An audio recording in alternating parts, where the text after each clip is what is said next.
जय गुरु जी। सत्संग bye Jaya aunty on 3 नवंबर 2017। गुरु जी की मेहर अपने हर भक्त पर बरसती रहती है।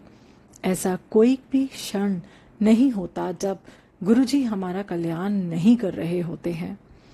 हर पल हमारा सत्संग बना दिया है।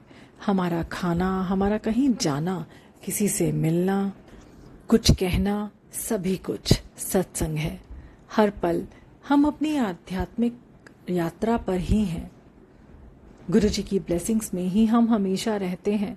हमें इसका भान होना जरूरी है, क्योंकि हमें अपने विचार, अपने आचरण को हमेशा नियंत्रण में रखना है। ऐसा नहीं हो कि सत्संग या गुरु जी के सामने हम कुछ और हों और बाहर निकलते ही अपनी पुरानी आदतों के चंगुल में आ जाएं। यदि हमने गुरु जी से सेवा मांगी है तो हम हर पल सेवा के लिए तैयार रहें। सेवा कैसी भी आ सकती है, हमें चूकना नहीं है। हम मंदिर या सत्संग में तो सेवा के लिए जी जान लगा देते हैं, पर बाहर आकर हम ऐसे बन जाते हैं जैसे अपने हाथ से पानी भी पी लिया तो किसी पर उपकार कर रहे हों। सेवा पर कुछ बातें गुरु जी ने मुझे समझाई हैं, शेयर करती हूँ। हम में से बहुत संगत बड़े मंदिर में वॉशरूम की सफाई की सेवा करती दिख जाएंगी। इनमें से ऐसी कई संगत हैं जिनके घरों में हेल्पर्स का हुजूम है। यहाँ गुरुजी ने उन्हें कर्म साफ करने के लिए लगाया है। सब कुछ होते हुए भी हमारे साथ ऐसी परेशानियां आती रहती हैं जब हम किसी गुरु या भगवान के शरण लेने पर मजबूर हो जाते हैं। यकीन माने, हम मानव तो ऐसे हैं कि परेशानी ना हो तो ये पैसे वाले लोग कभी खुद से भगवान को पैसे भी चढ़ाने ना आए, पर आना पड़ता है। कर्मों की मार तो सबको जमीन पर ले ही आती है। गुरुजी ने संगत को बताया है कि जल्दी कर्म कटवाने हैं तो ऐसे काम की सेवा करें हम जिसे समाज में नीचा काम समझा जाता है, जैसे वॉशरूम की सफाई, पब्लिक के सामने झाड़ू पोछा या जूते की सेवा करना। गुरुद्वारे में जाने वाले संगत इन सब सेवा के आदी हैं, पर बाकी भारत या दुनिया के लिए ये कर पाना आसान नहीं है। मुझे या मेरे पतिदेव को काफी समय लगा इस स्तर पर आकर प्यार के साथ सेवा करने में। बच्चों ने तो हमें देखकर इसे आसानी से ग्रहण कर लिया। बच्चे छोटे थे तो बड़े मंदिर जाकर सेवा करना संभव नहीं हो पाता था। इस कारण अपने ही घर में वॉशरूम को साफ करने की जिम्मेदारी ली। कोई भी आया या हेल्पर आता तो उसके इस काम के लिए बड़े नखरे होते। तब से इसे अपने कर्म कटाने की सेवा मानकर करती चली आ रही हूँ। अभी पिछले दिनों में जब सब कुछ गड़बड़ झाला सा चल रहा था, एक बात नोटिस की। प्रतिदिन वॉशरूम साफ करती और उसके बाद कोई न कोई कुछ रिपेयर के बहाने आता और फिर से गंदा कर जाता, और इस तरह मंत्र जाप के लिए तय किया गया समय मेरा यूं ही निकल जाता। इस प्रक्रिया से थक कर एक दिन जैसे मुंह से निकल गया कि गुरुजी, ऐसे तो मेरा मंत्र जाप ही छूटा जा रहा है। गुरुजी का जवाब था, प्यार से, बिना शिकायत के, वॉशरूम साफ करने में और मंत्र जाप करने में कोई अंतर नहीं है। ब्लेस तो उन्हें ही करना है। यह मैसेज सभी के लिए है कि जो भी सेवा मिली है उसे ही अपना तप और जाप बनाएं और उसे पूरा करने के बाद ही कुछ और करने की सोचें। हर सेवा को गुरुजी ही ब्लेस करते हैं। इसका एक उदाहरण अभी पिछले दिनों में मुझे सिखाया। कुछ बरसों पहले मुझे माता अमृतानंदमयी के आश्रम की एक घटना पढ़वाई थी जो ऐसी सेवा से संबंधित है। अम्मा के केरला आश्रम में एक भाई अपने विकलांग भाई को आश्रम में लेकर आता है। उसे तीसरी मंजिल पर जगह मिलती है। सुबह और शाम की आरती और प्रार्थना ग्राउंड फ्लोर पर होती थी। दोनों वक्त उसे पहले अपने भाई को व्हील चेयर लेकर नीचे उतारना पड़ता था, फिर भाई को गोद में लेकर नीचे आता, और फिर यही प्रक्रिया ऊपर जाने में भी होती। काफी समय लगता था इसमें। कुछ समय बाद इस भक्त के मन में ख्याल उठने लगे कि पूरा समय तो वो इसी में ही व्यस्त रहता है। बाकी भक्त रसोई में सेवा करते हैं, बाकी सेवा करते हैं, वो तो कोई सेवा कर ही नहीं पा रहा है। एक दिन वो भाई को प्रार्थना में ना लाकर रसोई में सेवा करने चला गया।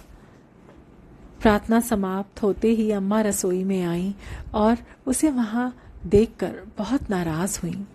फिर उसे समझाया कि जो सेवा जिसे मिली है वही उसके लिए लाभदायी है। बर्तन मलने और खाना बनाने या मंदिर के अन्य काम करने में ही सेवा नहीं है, और सेवा को ब्लेस तो अम्मा को ही करना है। इस बात का प्रैक्टिकल में उतारने का अवसर गुरुजी ने अभी दिवाली में दिया।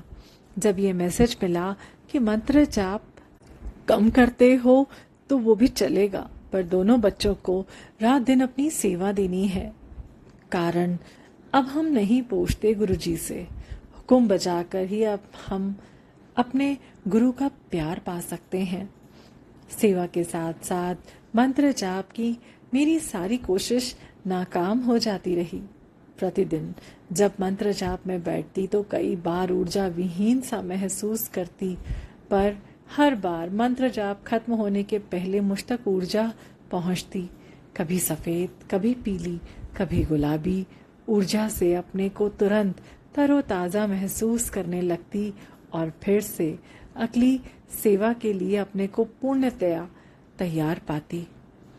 गुरुजी ने समझा दिया था कि जो सेवा उन्होंने ब्लेस की है उसे मानकर और मंत्र जाप ना करके भी मुझे ऊर्जा से परिपूर्ण रखा जा रहा है, जो मंत्र जाप से शायद मुझे मिलता रहा होगा। ये क्रम तब तक चलता रहा जब तक बच्चे चले नहीं गए, और इस तरह गुरुजी ने हम संगत को बहुत बड़ी बात समझाने की कोशिश की है। हम सभी मंदिर या सत्संग में सेवा करने के लिए लंबी लंबी कतारों में होते हैं।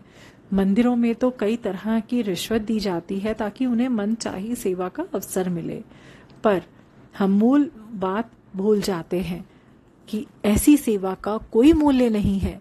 सेवा वो है जो हमारे सामने लाकर परिस्थितियां दे जाती हैं, वो नहीं जो हम मांग कर लेते हैं।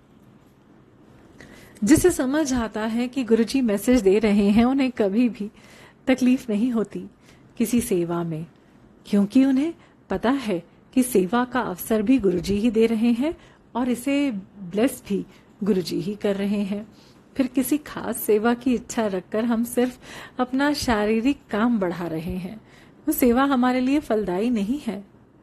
पूरा विश्व ही हमारा कार्य क्षेत्र है। किसी जरूरतमंद को एक फोन लगाकर देना भी बहुत बड़ी सेवा है। इस सेवा के पीछे हमारा भाव क्या है, ये बहुत महत्व रखता है।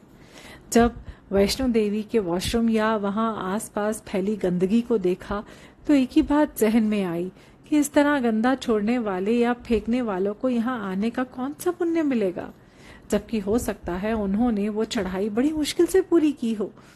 पर ऐसे कार्य जिससे दूसरों को तकलीफ मिले हमारे सारे कमाए पुण्य को खत्म कर देता है।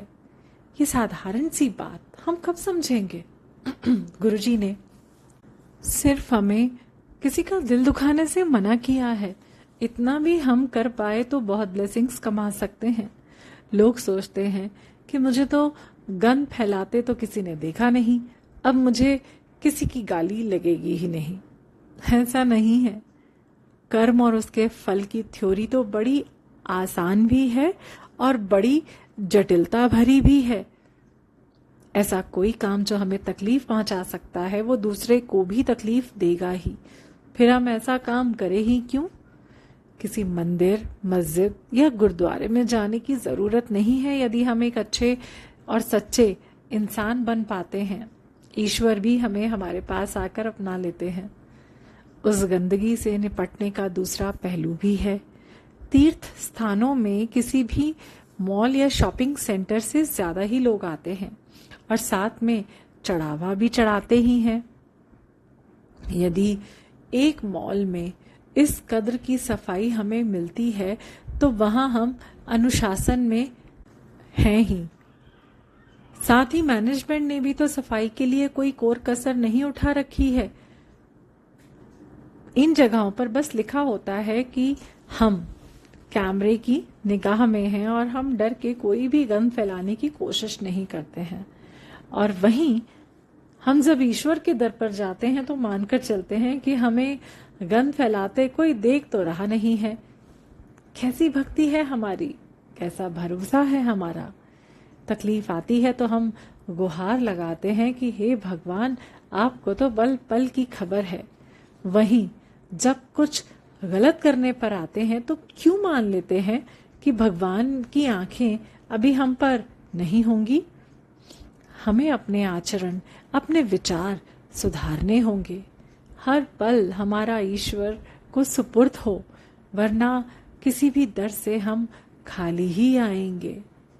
हम संगत जिस तरह से बड़े मंदिर को चमकता हुआ देखकर खुश होते हैं, अपने हर पल को ऐसी ही सफाई और सुंदरता और इससे संबंधित सेवा को समर्पित करें, तभी हम गुरु संगत हैं। जय गुरु जी।